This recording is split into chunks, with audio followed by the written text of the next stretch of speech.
All right, so for this week, it is going to explore all things round. So, this week in photography should be an easy week. It is going to challenge you to look at shapes. So, with all things round, you are literally going to look for round things, either found in nature or that you hand create. So, this one here is just round bottle caps, just kind of overlapping one another, creating a round effect. This picture would have been better if they would have shot it outside, as you can tell from the warm tones that it has.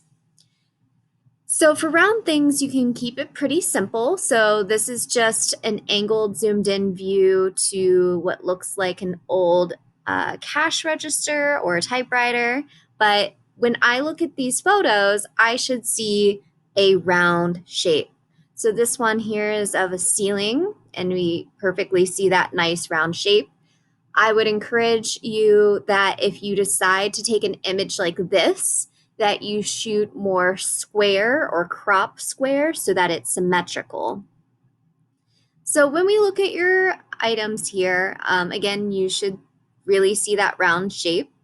I would like you guys to push yourselves for creativity and also lead the viewer to where you want us to look. So here it's a little crazy. We don't quite know where to look. It'd be nice to have a place for our eye to rest. So here is another symmetrical round piece. And then this one is very creative and kind of unconventional. So they took a rose and then they placed a piece of glass kind of on top of it and just took a little eyedropper and made these little round droplets so that it has this really interesting round effect, but in a very unconventional, interesting way in the reflections. Here's another round picture. This picture here, they didn't put it exactly in the center because the object itself is a little boring. So using the rule of thirds and making it off-centered made it a little bit more interesting to look at. Here's another example of just glass bottles of various colors kind of lined up. If these were all clear, it wouldn't have been as exciting to look at, but having the multiple colors does make it interesting. Again, this picture here doesn't really have a place for our eye to rest, so I would look into your photos and figure out what you can do to lead the viewer. Here's another interesting example of seeing round things. It almost has an optical illusion-like effect. And then here's a really great example of leading the eye. You could have put this negative space off to one of the corners to create the rule of thirds. This person decided to make it very symmetrical and to keep that square formatted shape. But if this didn't have that resting space, it wouldn't have been as strong of a photo. Here's another example of round things just kind of found in real life here. You can see that these are donuts, they're clearly round. But again, in your pictures, you are the artist, so you need to erase things here like this hair, this little blank space here. I would have moved the donut over. If you couldn't have done that, maybe you should have cropped your photo or moved down a little bit so that you didn't have this gigantic gap. Here's another example of wood pieces that create a round-like photo. Here's another example. This one intentionally used words to really pull you into the photo. Here is another example of round objects or round-ish objects in a round spiral. Here is a macro photograph of just a dandelion. I think anybody could easily do this photo and do it even better than the one photographed here. As a little side note, make sure that little things like this guy here get either plucked out before you take the photo or edit afterwards. Here is an example of a round thing found in nature. Round things are found everywhere. You really don't have to look far, What I like about this photo is that it's very subtle with its gradient change. It's a very light photo, but it has a really nice, rich dark in the center to draw our eye in. Here is another photo in the round. This might have looked a little bit better if it was square and symmetrical. Here's another round photo.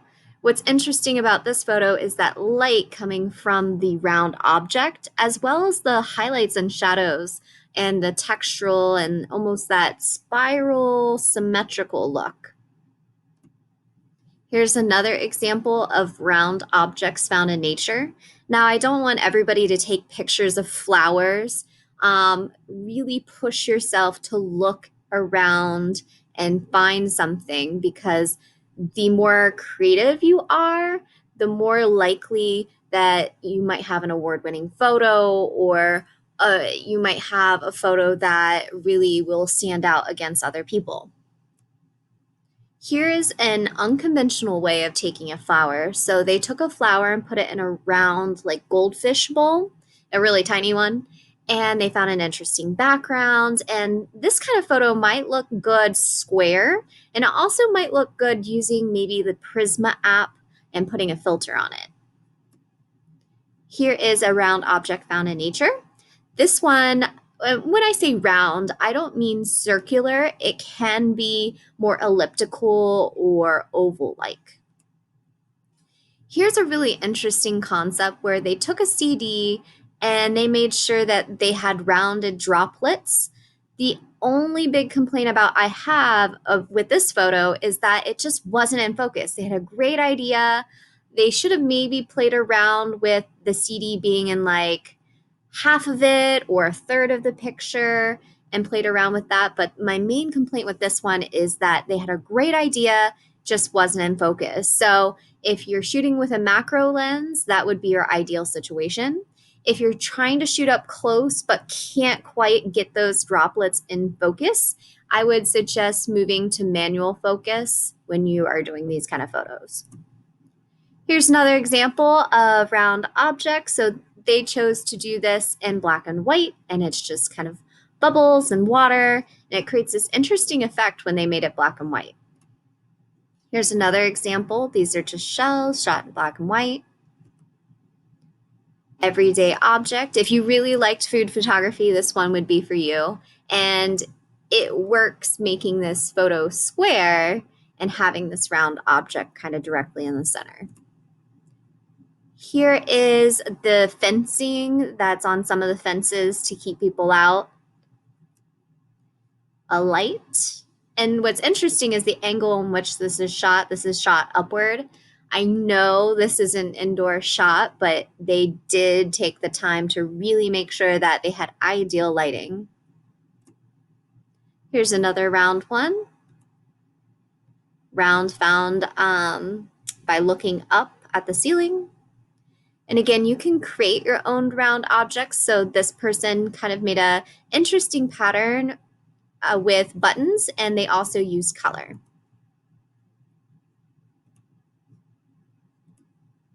Here's some more examples. Another food example. So this week should be pretty easy. This one here is selective color. So you would need to go to hue and saturation and desaturate whatever other color you were using.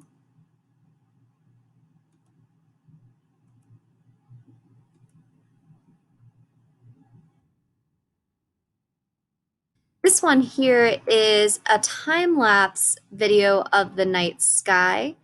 You would need a little bit of time to do this and a long exposure. So you would leave your shutter open for a very long time.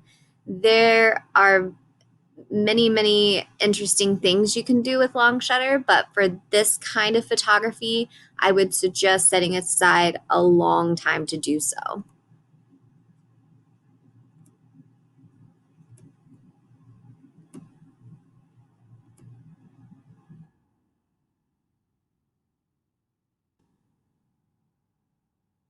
So that's pretty much all the images that I have to show you for round things. This should be an easy week. Make sure that your pictures are in focus. You can use Photoshop, you can use any app you want to edit. If you have any questions, just let me know.